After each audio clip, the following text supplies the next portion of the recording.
Hi, it's Dr. D. We're going to talk about sciatic pain, disc herniations, and disc bulges.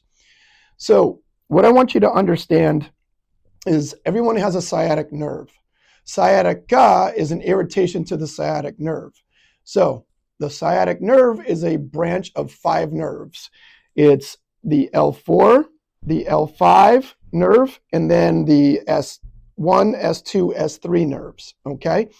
So that nerve runs down the back of your leg, down into your feet.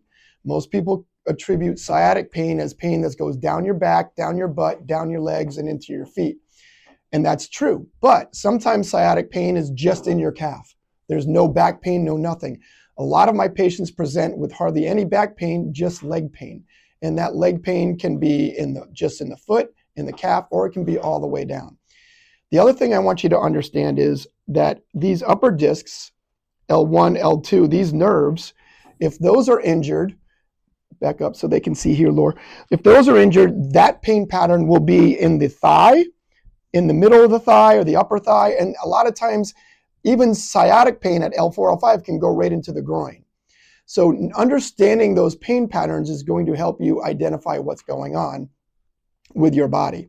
Now, I want you to understand that the disc is a big shock absorber. The purpose of the disc is to maintain space in between the nerve and the bone of the joint. So this is your joint space, and the purpose of that disc is to keep that open. Now, as we get older, that can degenerate. But what we're going to show you right now is in the middle of this disc, you have the gel, which is blue in this model, and then you have the outer annulus, and then you have the nerve that wraps around. Now, we're going to show you a disc herniation. If you look right in here, that's the disc, and if we compress that, you can see the annulus herniating and bulging out of that disc. Now, that is a herniation, means that that annulus is bulging outside the disc. Now, if that disc was still encapsulated with the annulus, that would be a disc bulge, and they both create the same pattern. What I want you to think of the disc is of a jelly donut. I want you to think of this. If you push on the front of a jelly donut, where does the jelly go? Backwards. Now, if you overexert pushing on the front of a jelly donut over and over and over with repetition, or if you do it with a heavy load with a twist, you can create that herniation. This is what people don't understand when they're managing low back pain. A lot of times, probably the majority, 80% of the time, you're managing disc pain. And if you don't understand the mechanics of a disc, you're going to keep going in circles. Now, as we age, what happens is your disc loses the ability to maintain and hold water. It's hydrophilic. Now, this disc fills up with water at night when we sleep. All right, and you will be up to 1/4 to 1/2 inch taller in the morning when you wake up than you are at night. But as we age, it can decrease in size. So you can see a lot of motion.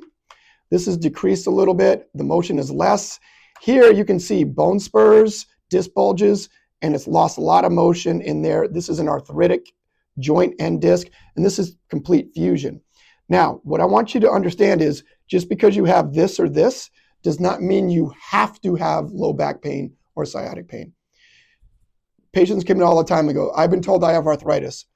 And they think because you have arthritis, you have pain. That's not true.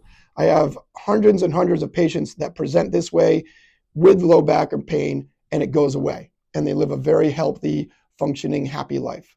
Okay? Now, things you want to understand with the disc. The disc is water-based, right? So like we talked about, when you wake up in the morning, here's disc symptoms. You can wake up being stiffer in the morning, hard to turn over in bed, hard to get comfortable. Getting out of bed, you're sort of stuck in a flex position. It's hard to stand up. And for the first hour, hour and a half, your back's really stiff and rigid and the leg pain's worse. That's a very typical disc pattern, pain pattern.